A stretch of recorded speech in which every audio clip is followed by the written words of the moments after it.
Hello everyone, जय Narayan students. इस video में बात करने वाला हूं आपका एनसीईआरटी हम लोग क्लास 9 कवर कर रहे हैं। इसमें स्टूडेंट्स हम एक्सरसाइज 7.3 का क्वेश्चन नंबर 4 एंड 5 इस वीडियो में कंप्लीट कर रहे हैं।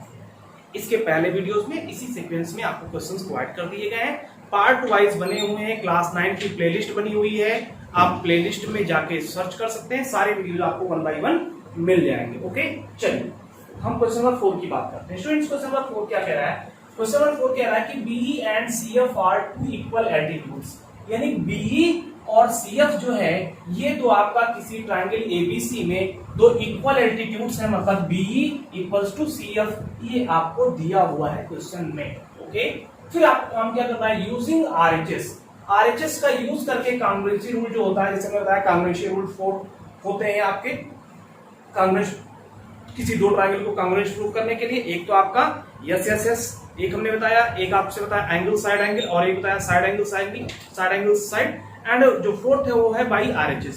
तो इस वाले में हमें RHS के थ्रू इसको सॉल्व करना है। ओके, कि और प्रूफ क्या करना है कि जो ट्रायंगल ABC है, ये पूरा वाला ट्रायंगल ये क्या है? एक आइसोसेलेस ट्रायंगल है। आइसोसेलेस इट्स मींस स्टूडेंट्स कि इसके कोई दो साइड आपस में इक्वल हैं, ये हमको प्रूफ करना है। चलिए अब हम बात करेंगे किसकी? In triangle. तो सबसे पहले क्या होता है लिखने का तरीका स्टूडेंट्स? गिवन जो भी चीजें दी हुई है इसको लिखना होता है। टू प्रूफ में आप क्या आपको सिद्ध करना है, तो लिखना है the triangle ABC is an isosceles triangle, ये प्रूफ करना है। प्रूफ अब इसमें हम काम करते हैं।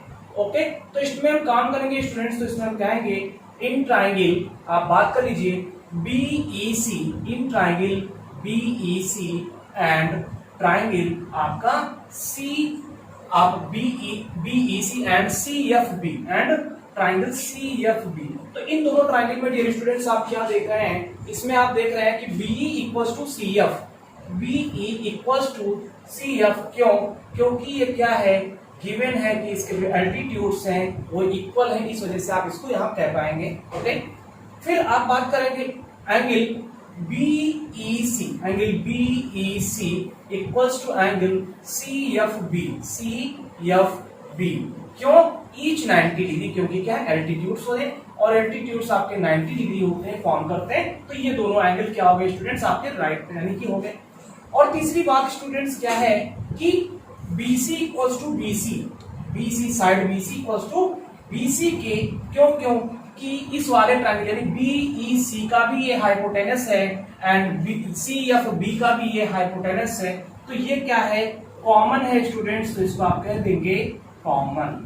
तो अब क्या हो जाएगा? तो डियर स्टूडेंट्स, जब हमने कहा था RHS आप प्रूव कर रहे हैं, कोई एक एंगल 90 डिग्री हो जाए और एक आपका जो हाइपोटेनस है वो इक्वल हो जाए दोनों में, और क्या हो एक साइड कोई भी इक्वल हो जाए, तो ये क्या होता है? RHS के थ्रू ये दोनों ट्रायंगल आपस में कॉन्ग्रुएंस होती हैं। तो आप लिखेंगे so triangle BEC is congruence to triangle CFB के। जिसके समझ में नहीं आया तो मैं फिर से बता देता हूं कि डियर स्टूडेंट्स, जो कॉन्ग्रुएंसी का रूल होता है RHS का क्या कहता है कि एक दोनों ट्रायंगल के यानी कि जो करस्पॉन्डिंग एंगल्स 90 डिग्री होने चाहिए, उसके साथ साथ हाइपोटेनस दोनों के बराबर होने चाहिए, और कोई एक साइड दूसरे ट्रायंगल के करस्पॉन्डिंग साइड्स के इक्वल होनी चाहिए, तब वो दोनों ट्रायंगल आपस में कॉन्ग्रुएंस हो जाएंगे। और कैसे कॉन्ग्रुएंस होंगे? बाई RHS, यानी आप RHS के थ्रू इसको कॉमन मतलब कॉन्ग्रुएंस कहता है। तो डियर स्टूडेंट, जब RHS के थ्रू ये कॉन्ग्रुएंस हो गया, तो इस वाले ट्रायंगल का स्टूडेंट ये एंगल इस वाले ट्रायंगल के इस एंगल के बराबर हम कह सकते हैं। तो हम कहेंगे देन एंगल आप कहेंगे ECB, एंगल ECB या BCE, angle BCE equals to angle आप कहेंगे CBF, एंगल CBF। क्यों? अब आप देख रहे हैं कि ये एंगल क्या हो गया? इस एंगल के बराबर हो गया। तो कैसे हो गया? इसको कहेंगे बाई CPCT, क्योंकि corresponding parts of congruence triangles क्या होते हैं? आपस में इक्वल होते हैं, तो इस वजह से ये आपका ऐसे हो पाएगा। तो डियर स्टूडेंट्स, जब ये एंगल आपके इक्वल हो गए तो आप क्या कहेंगे? तो आप ये कहेंगे कि डन, तो आप कहेंगे हैज।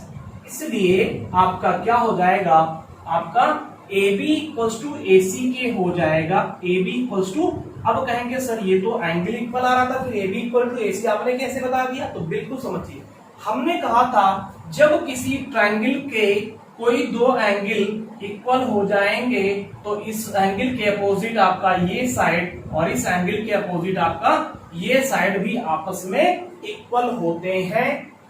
तो इसको लिख दीजिए, opposite side of opposite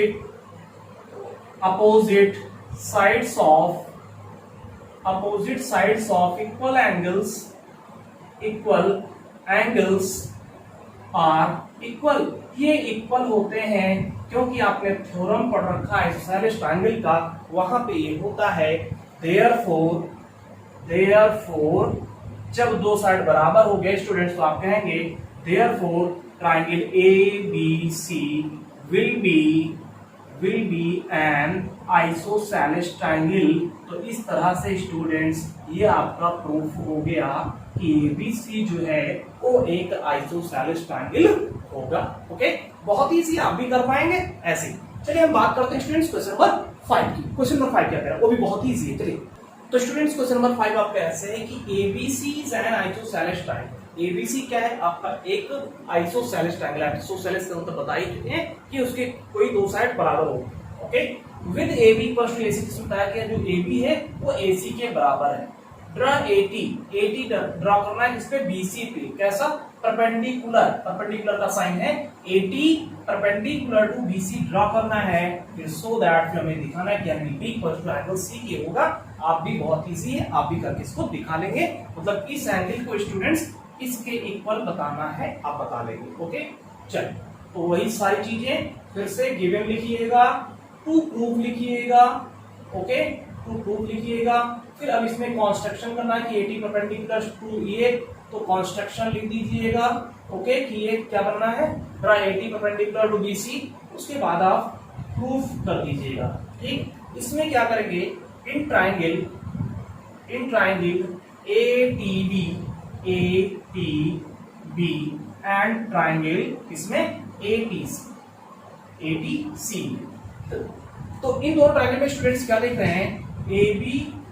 AB equals to AC। ये क्या है? ये गिवन है क्योंकि sides of isosceles triangle given है। और इसके साथ साथ angle ATB equals to angle ATC each 90 degree. क्यों? क्योंकि आप रीजन दे देंगे ईच 90 डिग्री, क्योंकि AT क्या है? परपेंडिकुलर है BC पे, इस वजह से प्रत्येक एंगल ये 90 डिग्री का है। And AT equals to AT and AT equals to AT। क्यों? क्योंकि ये तो कॉमन है दोनों ट्रायंगल। ओके, तो इस तरह से ये आप क्या देख रहे हैं कि आपका यहाँ पे देख रहे हैं कि ये 90 डिग्री है, ये क्या है? 90 डिग्री है दोनों एंगल।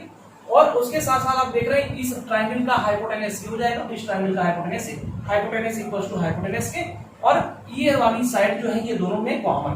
तो इस तरह से आप देख रहे हैं बाई RHS हो जाएगा, क्योंकि right angle and hypotenuse and कोई साइड ये करस्पॉन्डिंग ट्रायंगल के करस्पॉन्डिंग साइड्स एंगल्स के बराबर हो जाते हैं। तो हम कहेंगे so triangle ATB is congruent to triangle ATC।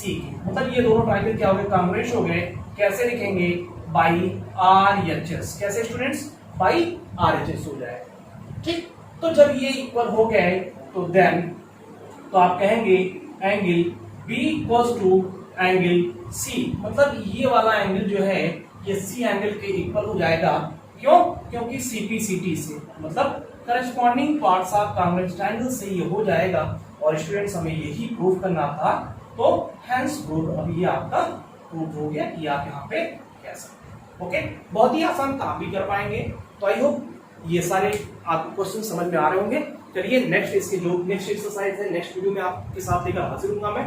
Thanks for watching students, अपना ख्याल रखें। Okay, take care, bye bye.